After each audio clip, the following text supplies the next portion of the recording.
আজকের ভিডিওটা দেখে হয়তো কোনো ভারতবাসীর আমার ওপর রাগ হবে না, তিনি যেই দলেরই হন না কেন।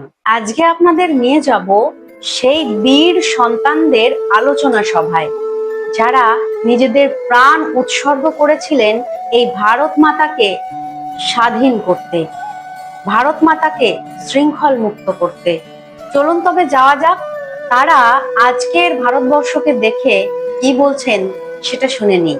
স্বর্গলোকে সমস্ত ভারতীয় দেশপ্রেমিক এবং বিপ্লবীরা একত্রিত হয়েছেন, যে বীর সন্তানেরা একদিন এই ভারত মাতাকে শৃঙ্খল মুক্ত করবেন বলে নিজেদের প্রাণ উৎসর্গ করেছিলেন হাসি মুখে। তারা আজ একত্রিত হয়েছেন বর্তমান ভারতবর্ষ নিয়ে আলোচনা করবেন বলে। যারা এই ভারত মাতাকে স্বাধীন করবেন বলে ব্রিটিশদের অন্যায়ের বিরুদ্ধে লড়েছিলেন, আজ তাদের কথাই আমরা একটু শুনে নেব, কাল্পনিক হলেও সত্য। আলোচনার বিষয়বস্তু হলো আজকের ভারত কেমন আছে। সর্বপ্রথম নেতাজি বললেন মাস্টারদা সূর্য সেনকে, আজকের ভারতবর্ষের দিকে তাকালে ভীষণ আফসোস হয়, খুব লজ্জা বোধ হয়। যাদের জন্য আমরা আমাদের সুন্দর জীবনটা উৎসর্গ করেছিলাম, যখন দেখি আজ তারা এভাবে নিজেদের মধ্যেই লড়াই করছে, তখন ভীষণ দুঃখ হয়। যখন দেখি আমাদের ত্যাগ বিফলে গেল, আমরা তো লড়াই করেছিলাম একদল বিদেশির বিরুদ্ধে, যারা আমাদের ভারত মাতাকে পরাধীনতার শিকল পরিয়ে রেখেছিল। নিজেদের রক্ত দিয়ে মুক্ত করেছিলাম ভারত মাতাকে, তা কি আজকের এই দিন দেখার জন্য? সেদিনকের তারা তো ব্রিটিশ ছিল, বিদেশি, তারা এদেশের কেউ ছিল না। এদেশের প্রতি কোনো দয়া মায়া তাদের থাকবে না, এটাই তো স্বাভাবিক। তারা আমাদের আপন ছিল না। কিন্তু আজকের ভারত সন্তানেরা, এরা তো আমাদের আপন, কিন্তু আজকে দেখুন এরাই ভারত মাতাকে বিক্রি করার জায়গায় নিয়ে চলে গেছে। কি লজ্জাজনক, তাই না?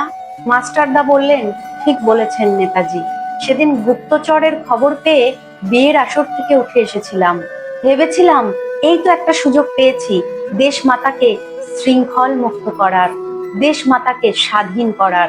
এই সুযোগটা হাতছাড়া করলে তো চলবে না। এই সুযোগটা যদি কাজে লাগাই, তাহলে ব্রিটিশদেরকে আরো কিছুটা দুর্বল করতে পারবো, আমাদের দেশ মাতা স্বাধীনতার দিকে আরো কিছুটা এগিয়ে যাবে। কিন্তু ওই ব্রিটিশদের হাতে ধরা পড়ে গেলাম। দেশ স্বাধীন হওয়ার মাত্র 13 বছর আগে 1934 সালের 12 জানুয়ারির মাঝরাতে দুজন ভারতীয় কনস্টেবলকে নিয়ে দুজন ব্রিটিশ অফিসার এলো চট্টগ্রামের সেলে। আমাকে বলেছিল শেষ ইচ্ছা কি, শেষ স্লোগান কি। আমি বলেছিলাম বন্দে মাতারাম। তারা বলেছিল বন্দে মাতারাম বলা যাবে না। তারা বলেছিল নিজের ভুলটা স্বীকার করতে, কিন্তু আমি মাথা নত করিনি, এক দমে বলে গেছি বন্দে মাতারাম।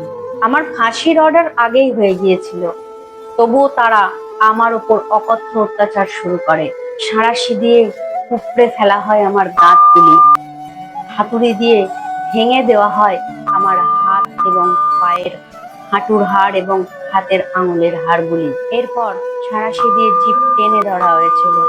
এত যন্ত্রণা নিয়েও বলার চেষ্টা করেছি বন্দে মাতারাম।